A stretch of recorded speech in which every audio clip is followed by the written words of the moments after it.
Madam Chair. Madam Chair, may I know from the C.H.R. if they are cognizant of the fact that KOJC is a religious organization? Yes, Your Honor.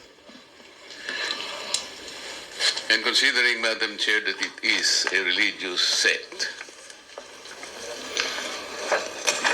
and I believe the C.H.R. knows that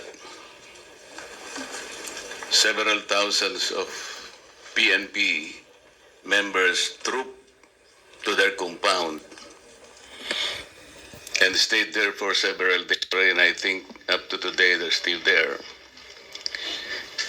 Did you happen to investigate whether there are civil rights violated by the members of the PNP in encamping in their compound? Thank you, Your Honor. Yes, the Commission is investigating the incidents concerning the KOJC, Your Honor. What did you find out initially? The field or our regional office is still conducting its investigation, and we expect the regional office to submit its recommendation the soonest, Your Honor. And yes, I agree with you that there are several rights that may be involved here. One of which is, as you mentioned, the religious freedom of the KOJC members, and there may be other civil liberties that may be affected, Your Honor. Yes, and earlier, Madam Chair, we noted that the C.H.R. acceded to one of our interpellators' proposition that preventive is the better side of the C.H.R.'s function, correct? Yes, Your Honor. And before everything else happened, like what you said, that there might have been several acts already done in violation of their civil and political rights, did you not bother to at least post some of your members or anybody there even before the events unfolded so that we could have prevented most of it, if not all? We had, Your Honor. In fact, we assigned at least 3 investigators in the area, Your Honor, as early as September 1. Did they have the power to restrain or even advise the members of the PNP as to the action that they should do in relation to possible violations of their political and civil rights? They have no power to prevent, Your Honor, but they can advise the state actors. Did they advise the state actors? Yes, Your Honor. In fact, and what did the state actors do after being advised? And as we all know, Your Honor, they proceeded. Considering, Madam Chair, that it is a religious denomination, I would surmise that the worship services were interrupted. Some activities connected with the religious belief might have been interrupted.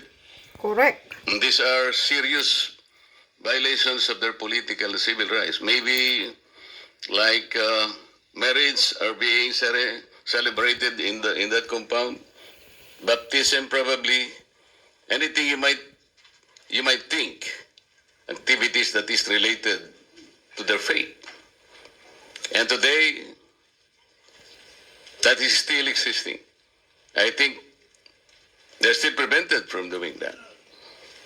What does the C.H.R. intend to do or have done in the first place?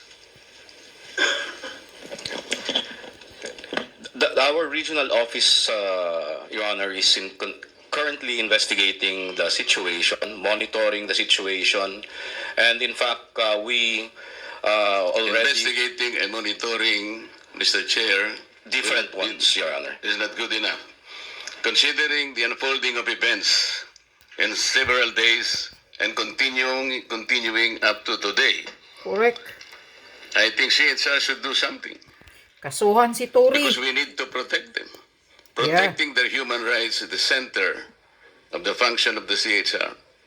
Am I correct? Yes, Your Honor. But before the Commission acts on the situation and to perform whatever is necessary, we have to conclude our investigation.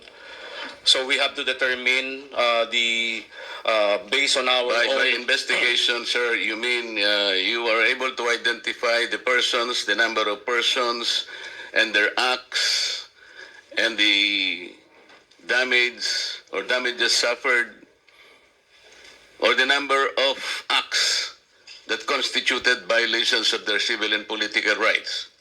Yes, Your Honor. Those are among the details that we might need. And when can this committee receive a report so that probably even Congress can act on it and do something about it?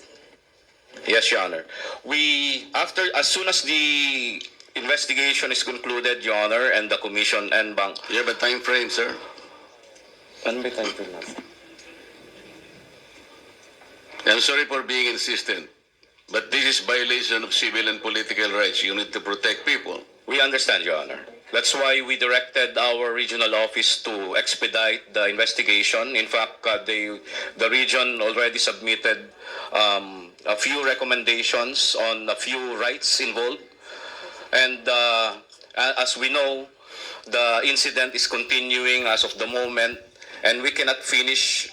The investigation is continuing, Your Honor. At But least- as the regional office concludes one issue, they are required to submit it to the commission. Yes, while you're doing the investigation, at least you should have done something to prevent further Yes, correct. violations of human rights. Because hindi na po matitigil, baka hindi na rin matigil ang pag-iimbestigahin nyo. Because while you are investigating, nagagawa pa rin po yung continuing violations of human rights. Yeah, true. Can we Yes, yeah. expect, for example, a report by 5 o'clock this afternoon, Mr. Chair? That would be impossible, Your Honor, because we will be waiting for the recommendations from the regional office, Your Honor. But So 5 o'clock tomorrow morning? Or 5 o'clock 3 days later?